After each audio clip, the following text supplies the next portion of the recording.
potato famine.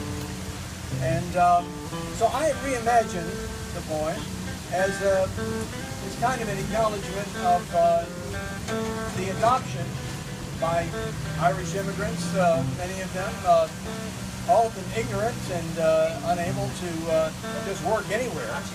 And sure enough, our great American pastime was the perfect thing to adopt.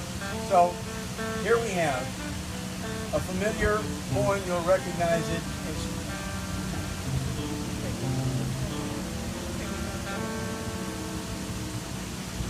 The outlook wasn't brilliant for the Mudville 9 that day.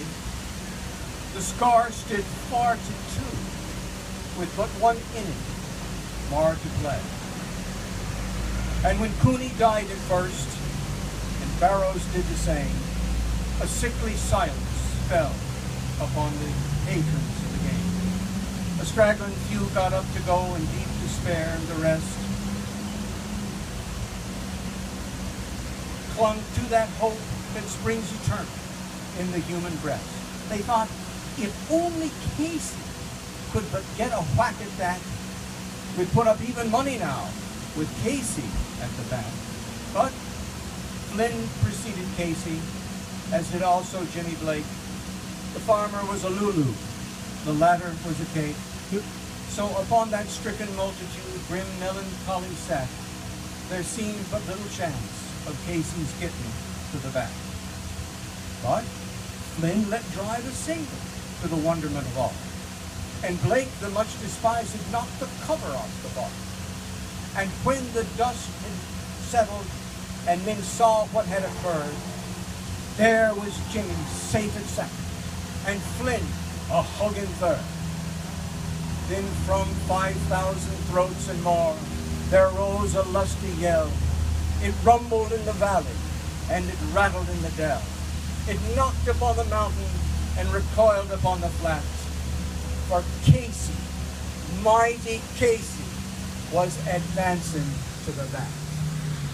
There was ease in Casey's manner as he stepped into his place. There was pride in Casey's bearing and a smile on Casey's face. And when responding to the cheers, he lightly doffed his hat. No stranger in the crowd could doubt 'twas Casey at the bat. 10,000 eyes were on him as he rubbed his hands with dirt.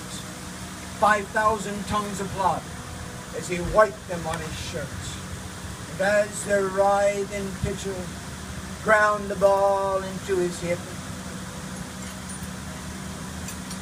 defiance gleamed in Casey's eye, and a sneer curled Casey's lip.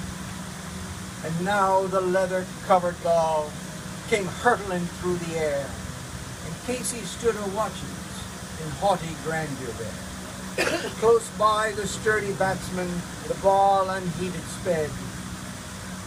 "That ain't my style," said Casey. "Strike one," the umpire said. Then from the benches black with people, there went up a muffled roar, like the beating of the storm waves on a stern and distant shore. "Kill him! Kill the umpire!" someone shouted on the stand. And it's likely they'd have killed him had not Casey raised his hand. With a smile of Christian charity, great Casey's visage shone. He stilled the rising tumults and bid the game go on. He signaled to the pitcher, and once more the spheroid flew. But Casey still ignored it, and the umpire said, "Strike two!" "Fraud!" cried the maddened thousands, and echo answered, "Fraud!" But one scornful look from Casey, and the audience was awed. They saw his face grow stern and cold. They saw his muscles strain. They knew that Casey wouldn't let that ball go by again. The sneer is gone from Casey's lip. His teeth are clenched in hate. He pounds with cruel violence his bat upon the plate. And now the pitcher holds the ball. And now he lets it go. And now the air is shattered by the force of Casey's blow.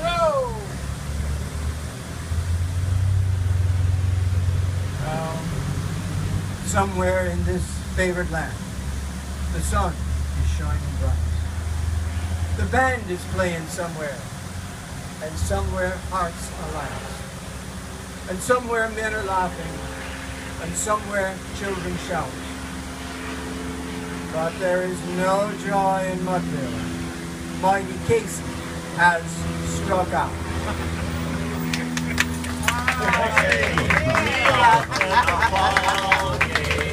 Take me out to the ground. Buy me some peanuts and Cracker Jacks. I don't care if I never get back, 'cause it's root for the home team. If they don't win, it's a shame. Or it's 1, a 2, a 3 strikes you're out at the old